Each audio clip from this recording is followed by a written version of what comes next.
feeling a discomfort in your body, in yourself, your body not feeling like home, your body feeling almost like a stranger. Gender dysphoria really does make you feel like you're a stranger to yourself.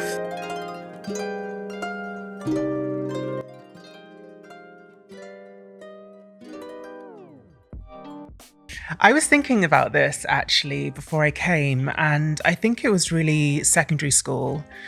When I was in primary school, I was so carefree. I really didn't have any hang-ups about my body. I mean, I was a child, so I wasn't really thinking about the fact that I had a body. I was just, just free. Mm-hmm. And I think it was really when I started going through puberty. I went through puberty quite early.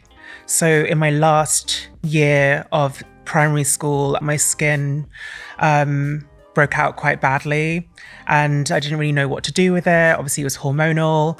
And I was much taller than all of my classmates. So I really felt like I stood out. Mm-hmm. I didn't feel like I could hide myself. And then I really started to feel like I wanted to hide myself. So I would try and make myself smaller in photos. I would, use stuff on my skin out of desperation, out of my mum's cabinet that I shouldn't be using on my skin. So it was really just a feeling of almost like franticness, all of these changes happening with my body, but I think that's a normal puberty feeling.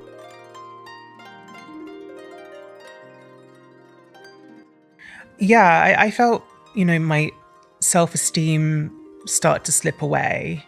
I was always dancing when I was a kid, forever just doing shows for my parents. I think about that kid and it's so irrecognizable from who I am as an adult. I'm much more self-conscious, much more considered, less impulsive. And I guess that's part of growing up. But also, I think that a lot of that really just kind of got kicked out of me with each blow to make me feel like I shouldn't take up space. Mm-hmm.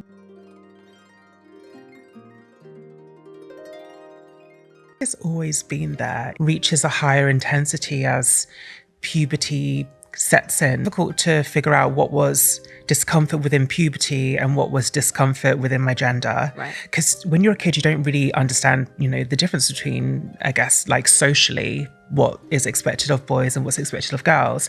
And then as you come to understand and be reminded constantly that boys don't do this or girls don't do that, and what's expected of your future as well, you, I guess, dial it back, or you second guess yourself, try to be someone that you're not organically, that you're not impulsively. Yeah. I think it's adults around you, it's kids in the playground, it's films, it's television, it's music, it's everything. It's society reminding you that what is expected of you is not who you are at your core, and also kind of telling you that you'll be happier if you resist who you are organically. Right.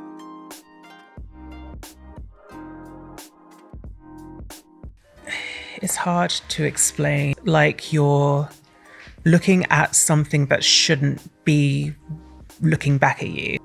I think gender dysphoria is different for everybody because nobody has a set experience of gender, all very relative to who you are. I think that it really depends on, how do you perceive your gender? And that really changes from person to person. For me, my gender dysphoria was really about, what people could see. And for others, it's, it can be genitalia based, or it can be, bodily based. I think it's about feeling a discomfort in your body, in yourself, your body not feeling like home, your body feeling almost like a stranger. Gender dysphoria really does make you feel like you're a stranger to yourself. And then transitioning is almost like finding yourself closer to who you should be and who you want to be. I think that that's really the key thing, isn't it? It's that this is an exercise in autonomy, and we're all just trying to become the person that we are. I feel like it's a feeling of feeling very far away from yourself, which means that it's hard to retain a personal power.